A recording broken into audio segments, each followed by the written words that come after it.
Now imagine you went to a relatively weaker school, right? Not a target school, not a prestigious school that makes people salivate when they hear the name of a school like Stanford, Harvard, Wharton, INSEAD, HEC, and so on. Right? Imagine you went to a pretty average school, but you're a smart person, right? You're definitely sharp, you know what's happening, and you enter a consulting firm, right? So you have a weak school on your resume, right? What happens? Now, this is more common than you think. Consulting firms don't only hire from the Ivy Leagues and the top schools, they hire from good schools, and there's a broad mix of schools that constitute what is a good school, right? But by and large, if you come from a slightly weaker school, you, the candidate, tends to view yourself as inferior to other candidates. And what we find is that, let's assume you came from a school that's not ranked in the top 30 in the United States. You worked hard, you got in. It wasn't easy, but you eventually made it into McKinsey or BCG or whatever it is, right? Well, the first thing you have to understand is that this is an industry that worries about image. Yes, you came from a weaker school. Not only will you feel worse, if you allow people to dismiss you, they will dismiss you. So as soon as you tell people I came from, I don't know, let's say Halt Business School, you're one of those people who got in from Halt Business School in the Middle East, right? Most of them never heard of it. They're going to think, oh, you came from Halt, you probably just made it in here, right?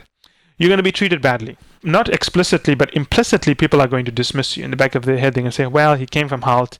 He probably just made it in. He's probably not going to last long, right? Now, two things are going to happen here. Either you accept that and you act as if you are worse than other people, which, believe me, in a consulting industry where image is everything, if you allow people to dismiss you and treat you weakly because you came from a weak school, they're going to walk all over you. Or people are always going to dismiss you because you came from a weak school, but you don't allow that to influence your confidence, your willingness to take risks, and your willingness to step up and challenge people, right?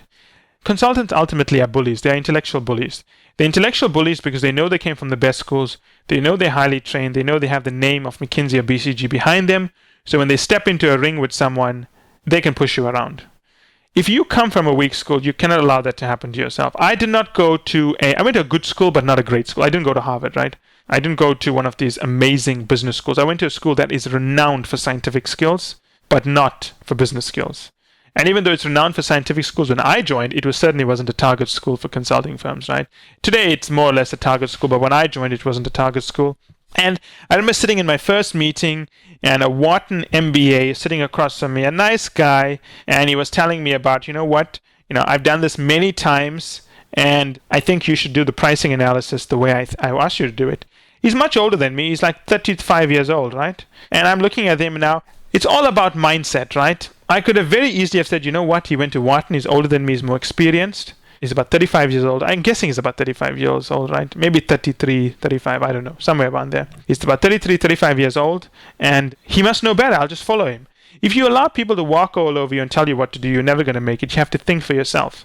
And this is what went through my head. Well, I thought to myself, okay, you're 35 years old and you're a damn associate. You shouldn't be telling me what to do. You should focus on your career and try to get promoted rather than getting managed out in a few years. Obviously, I didn't say this, but that's what was going through my head. So intuitively, I have a mindset that doesn't allow me to be pushed around. I don't allow people to push me around because I know I'm smart. I may not have gone to the best business school in the world, but I went to one of the best scientific schools in the world, and I know more than other people, and I believe in my skills. And because I believe in my skills, I challenge people on merit. I don't defend myself. I explain to them, okay, you want me to do the pricing for this reason, but the client wants this, and this is what the strategy team is trying to solve. Don't you think that this is what we need to do because it addresses the two most important objectives we are chasing? And then he says, yeah, that makes sense, and so on, but maybe you should speak to the partner. As soon as someone says that, you should speak to the partner, they backed off. They know they can't push you around because you can challenge them on merit, right? When you are challenged, and you are going to be challenged, it's like being in a kindergarten or wherever it is, you're going to be picked on by the intellectual bullies. You've got to stand up for yourself. You've got to be able to not only talk up, but be able to defend yourself and merit. You can't go into the lavatories and start crying your eyes out and bawling your eyes out that no one wants to listen to you. No one wants to listen to you because usually you have nothing important to say. Or if you have something important to say, you're doing it with the worst kind of body language. You're basically doing it in such a way that someone has to give you the opportunity to speak. You must never do that. If you go to a relatively weaker school, you have to be able to defend yourself. But most importantly, you have to have the mindset that says, you know what? What I have is important to say, and I'm going to say it. And I always think back to this example with this Wharton guy, right? Because of my attitude of questioning everything, I just looked at him and I said, you're 33, 35, you're only an associate. You shouldn't be lecturing me. You should be going back to the drawing board and trying to think to yourself what you're trying to do. You may call that flippant, but it is having confidence. You have to be able to feel proud of what you've done. No matter who you are in the world, there's always going to be someone better than you.